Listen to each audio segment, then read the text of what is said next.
জলের সমস্যায় পানিহাটিতে বিক্ষোভ স্থানীয়দের। পানিহাটির 18 নম্বর ওয়ার্ডে বালতি নিয়ে বিক্ষোভ দেখাতে থাকেন তারা। জল নিয়ে কাটমানির অভিযোগ তুলছেন পুরসভার বিরুদ্ধে। জলের সমস্যা সমাধানের প্রতিশ্রুতি দিয়েও রাখতে পারেননি কাউন্সিলর, যে কারণে জলের দাবিতে বিক্ষোভ দেখাতে থাকেন স্থানীয়রা। জলের বালতি নিয়ে বিক্ষোভ দেখাতে থাকেন তারা। আপনারা দেখতে পাচ্ছেন সেই বিক্ষোভের ছবি। জল নিয়ে কাটমানির অভিযোগ পুরসভার বিরুদ্ধে।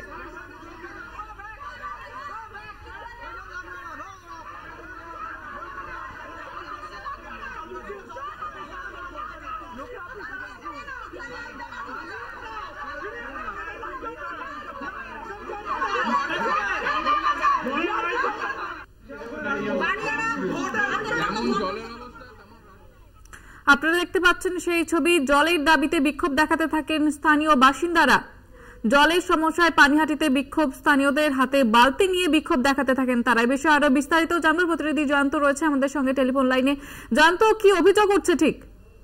দেখো, পানিহাটি পৌরসভার 28 নম্বর ওয়ার্ড এবং 28 নম্বর ওয়ার্ডের বিভিন্ন জায়গায় কিন্তু আজকে স্থানীয় বাসিন্দারা খালি বালতি হাতে পথে নেমেছেন, অবরোধ করেছেন।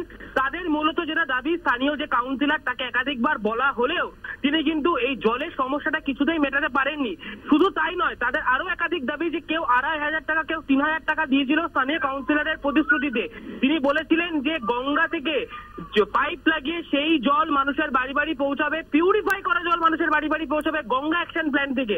কিন্তু সেই টাকা তাহলে গেল কোথায়? মানুষ কেন জল পাচ্ছে না? দীর্ঘ 2 সপ্তাহ 3 সপ্তাহ কেটে যাচ্ছে। স্থানীয় মানুষদের অভিযোগ, তাও তাদের বাড়িতে কিন্তু জল পরিষেবা দেওয়া হচ্ছে না। আজকে কিন্তু সাময়িকভাবে মানুষ বিক্ষোভ দেখাতে এবং খবরের তৎপরতায় কিন্তু 2টো ট্যাঙ্কি পাঠানো হয়েছিল পানিহাটি মিউনিসিপ্যালিটির তরফ থেকে, কিন্তু সেই ট্যাঙ্কিকেও ফেরত দিয়ে দেয় এবং তারা বয়কট করে যে জল তাদের 24 ঘন্টা দিতে হবে, কারণ তারা টাকা দিয়েছে। তাহলে প্রশ্ন উঠছে এখন এই টাকা একেবারে কি মধ্যস্থ? ধন্যবাদ জানাবো জয়ন্ত।